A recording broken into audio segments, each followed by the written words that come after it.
Hola a todos, bienvenidos una vez más a su sección Biología del Cuerpo Humano.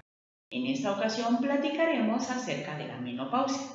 De acuerdo a la OMS, la menopausia es el cese permanente de la menstruación determinado de manera retrospectiva después de 12 meses consecutivos de amenorrea sin causas patológicas.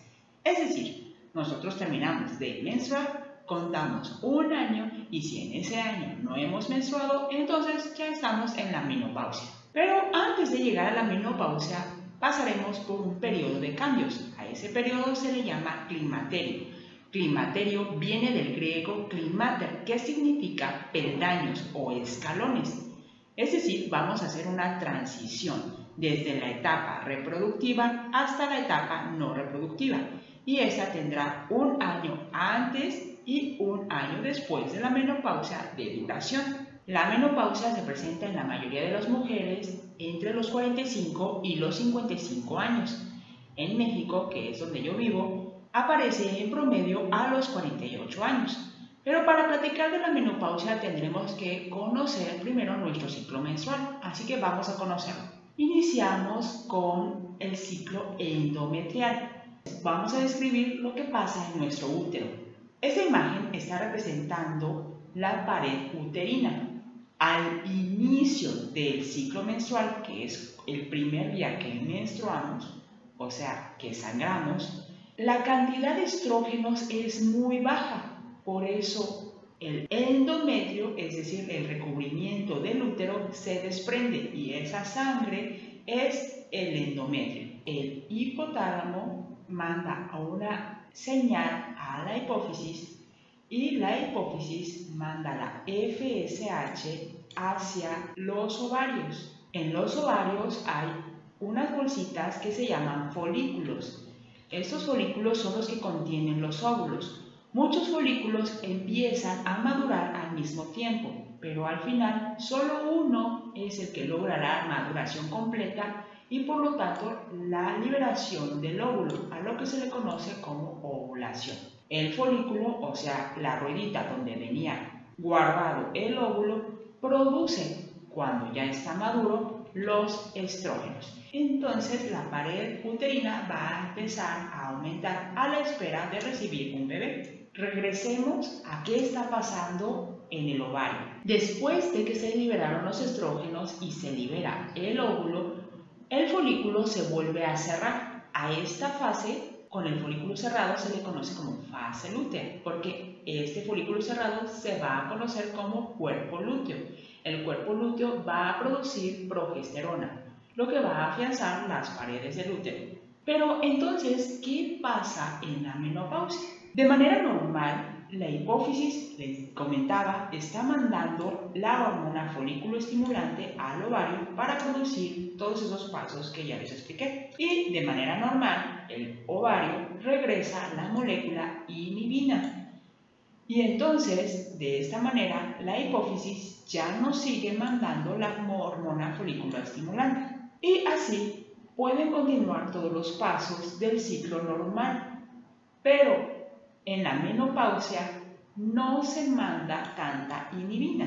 Y entonces eso que va a provocar, pues que la hormona folículo estimulante siga siendo enviada desde la hipófisis a los ovarios, porque nunca recibió la señal de que ya se detuviera. Esto hace que los folículos maduren como más rápido, pero no tan eficientemente. Al madurar rápido, el ciclo menstrual disminuye o se acorta en duración. Por eso, al principio del climaterio, veremos que los ciclos menstruales son más cortos. Por ejemplo, si era de 28 días, a lo mejor ya 26, 25, y entonces empezamos a notar que el ciclo menstrual se acorta. Pero este ciclo menstrual no está favoreciendo la maduración correcta de los folículos. Entonces, nunca se llegará a una correcta ovulación. Y como no se llega a una correcta ovulación, recuerden que el folículo liberaba estrógenos, pues esta liberación de los estrógenos tampoco se va a estar dando. Y por lo tanto, la formación correcta del endometrio no se va a dar. Al no haber estrógenos, la hipófisis entiende que todavía le falta madurar a los folículos, por lo que manda más FSH. Pero esto acorta todavía más el ciclo y, por lo tanto, no va a haber estrógenos y mucho menos ovulación.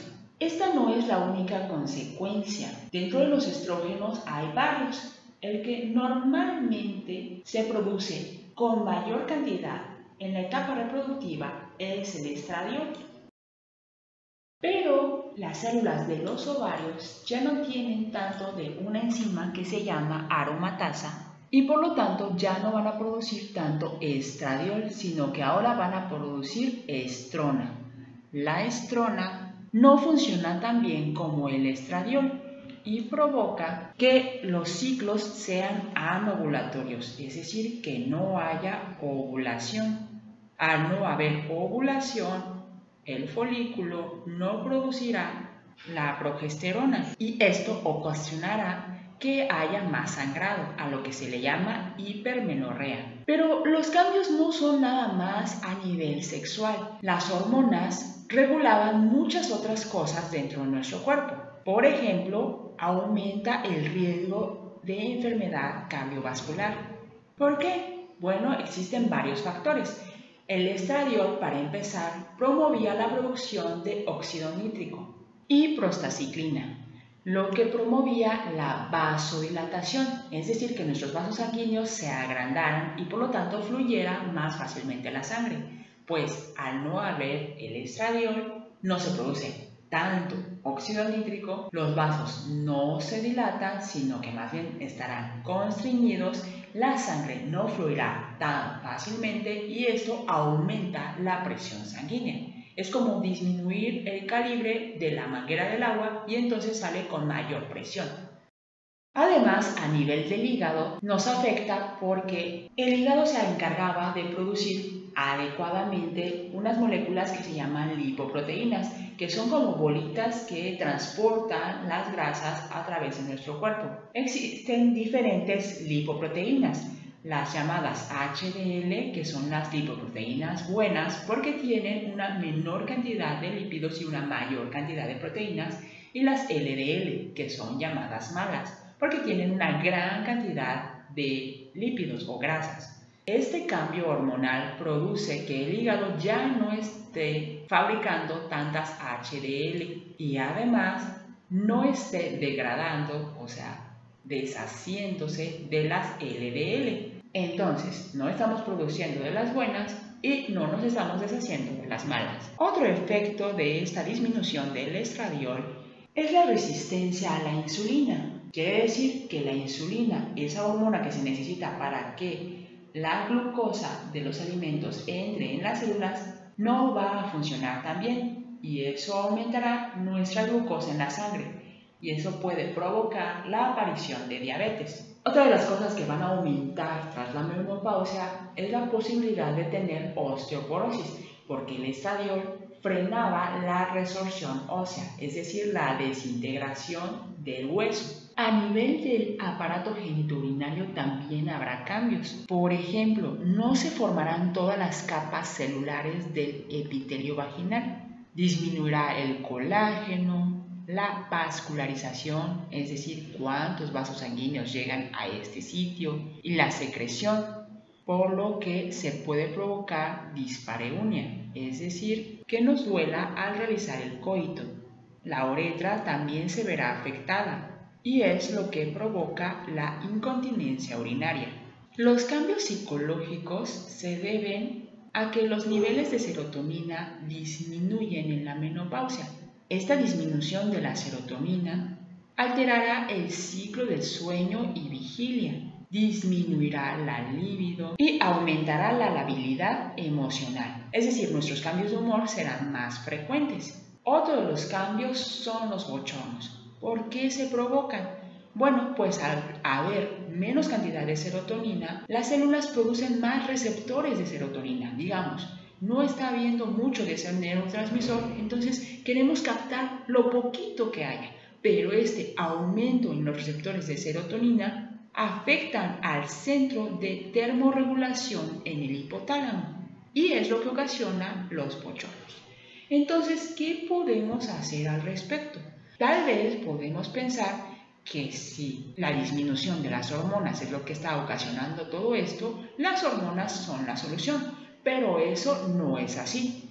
Las hormonas o la terapia hormonal sustitutiva solamente se aconseja para los síntomas en personas de alrededor de los 40 años y máximo hasta los 60 años. Las hormonas no se deben de utilizar por más de 10 años y su único uso principal es combatir la resequedad vaginal y los bochornos. Pero ¿qué hay de todos los otros cambios que expliqué? ¿Esos cómo los tratamos? Es importante saber que no se deben de utilizar terapia hormonal sustitutiva como prevención de enfermedades crónicas como por ejemplo la osteoporosis, la enfermedad cardiovascular o la demencia. Entonces, aún para tratar los efectos como los bochornos y la resequedad vaginal, la dosis a la que se utilizan las hormonas debe de ser baja y específica para cada paciente. Si se trata con cuidado, entonces hay un menor riesgo de tromboembolia venosa. Las circunstancias en las que definitivamente no se deben de utilizar la terapia de hormonas sustitutivas son el cáncer de mama, la hiperplasia endometrial, el tromboembolismo venoso, la enfermedad tromboembólica arterial, la hipertensión, la cardiopatía isquémica, la enfermedad hepática o la hipersensibilidad, es decir, la alergia a alguno de los componentes. Si no podemos utilizar las hormonas, entonces, ¿cuál es el tratamiento farmacológico no hormonal? Existen varios. Se tienen, por ejemplo, los inhibidores de la recaptura de serotonina, como por ejemplo la paroxetina o la venlafaxina. Estos medicamentos son de mucho cuidado y solo deben de ser consumidos si el médico se los recetó a usted particularmente, porque lo que no funciona a unos no funciona en otras personas y son de cuidado. ¿Qué son estos inhibidores de la recaptura de serotonina? Estas son nuestras neuronas. En la terminal de la neurona, es decir, en la orilla, se va a comunicar una neurona con la otra neurona para decirle las instrucciones. Y para esto ocuparemos neurotransmisores que están aquí representados por estas bolitas. Pero entonces, por ejemplo, si este neurotransmisor es la serotonina y va a ser recibida por esta neurona, lo normal es que el resto que no se ocupó sea regresada a la neurona original, esa que las produjo. Bueno, pues los inhibidores de la recaptura van a justamente impedir que estas serotoninas que aún no han sido utilizadas sean guardadas nuevamente por la neurona anterior. ¿Y esto qué beneficio me trae? Pues que haya, aunque sea poca, pero siempre disponible la serotonina aquí, de manera que pueda hacer mejor su función o tener más oportunidad de llegar al receptor y entonces la neurona entienda la señal que debería de haber entendido con la cantidad normal de serotonina enviada.